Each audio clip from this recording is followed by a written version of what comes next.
অনেক বেশি জীবনে আপনার সমস্যা। এই সমস্যা থেকে মুক্তি পাওয়ার এক মহা ঔষধ ইস্তেগফারের কথা বলবো। প্রিয় ভাই, আপনি অনেক সমস্যাতে আছেন। এত বেশি সমস্যা যে আপনার মনে হয় যে আপনি সমস্যা থেকে বের হতে পারবেন না। তো প্রথমে যে আমি ইস্তেগফারের কথা বলবো, আমার কোনো ব্যক্তিগত কোনো কথা বলবো না। একটি হাদিস, এটি আবু দাউদ শরীফের হাদিস। নবীজি সাল্লাল্লাহু আলাইহি ওয়াসাল্লাম বলেছেন, যে বেশি বেশি ইস্তেগফার তৌবা ইস্তেগফার করে বেশি বেশি, আল্লাহ তাআলা তাকে সমস্ত সমস্যা থেকে উত্তরণের পথ বের করে দেন এবং এমন জায়গা থেকে তাকে রিজিক দেন যা সে কল্পনা করতে পারে না, ভাবনাও করতে পারবেন না, এমন জায়গা থেকে রিজিক আসবে। তো আজকে আমি রিজিক নিয়ে কথা বলবো না, সমস্যা নিয়ে কথা বলবো। জীবন থেকে সমস্যা তখনই দূর হবে যখন দুনিয়ার প্রতি লোভ লালসা কম হবে। যত বেশি আশা প্রত্যাশা করবেন, ততই মনে হয় যে আপনি সমস্যার মধ্যে পড়বেন।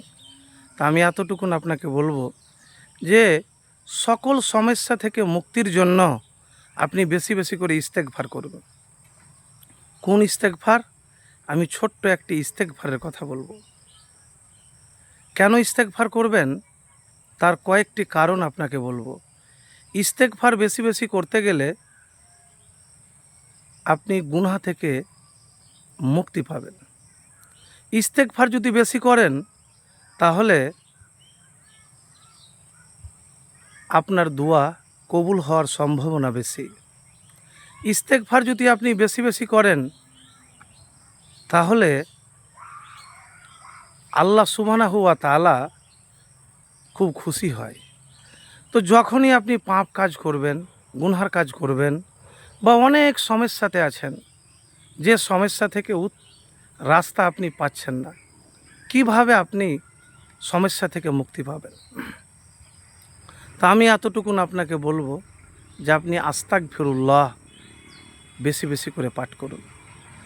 আর সাইয়্যিদুল ইস্তেগফার সকালে 3 বার আর সন্ধ্যায় 3 বার পাঠ করবেন। সাইয়্যিদুল ইস্তেগফার সকালে 3 বার, সন্ধ্যায় 3 বার। আর এই ছোট্ট শব্দ আস্তাগফিরুল্লাহ, আস্তাগফিরুল্লাহ কম করে দিনে 70 বার বা 100 বার আপনি পাঠ করবেন। তো প্রিয় ভাই, আর সমস্যাটাকে সমস্যা আপনি নেবেন না। যত বেশি আপনি মনে মনে চিন্তা ভাবনা ওই জিনিসটাকে নিয়ে করবেন, সমস্যা তত আপনার জীবনে বাড়বে। তা আমি এতটুকুন আপনাকে বলবো, সকল সমস্যা থেকে মুক্তির জন্য এক মহা ঔষধ, সেটি হলো ইস্তেগফার। কেন ইস্তেগফার করবেন?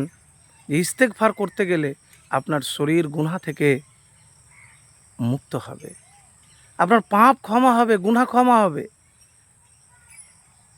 তো প্রিয় ভাই, এতটুকুন বলবো, ইস্তেগফারের আমল তো করে দেখুন, দেখবেন আপনার দুনিয়ার জীবন সুখের হবে, পরকালও আপনার সুন্দর হবে। তো প্রিয় ভাই, এতটুকুন বলার ছিল। আর এতটুকুন বলবো যে দৈনিক আপনি 70 বার বা 100 বার আস্তাগফিরুল্লাহ পড়ুন। একবার আমল তো করে দেখুন, আর হাত উঠিয়ে আল্লাহ সুবহানাহু ওয়া তাআলার কাছে দুআ করবেন। দেখবেন ইনশাআল্লাহ আপনি সমস্যা থেকে দ্রুত সকল সমস্যা আপনার জীবন থেকে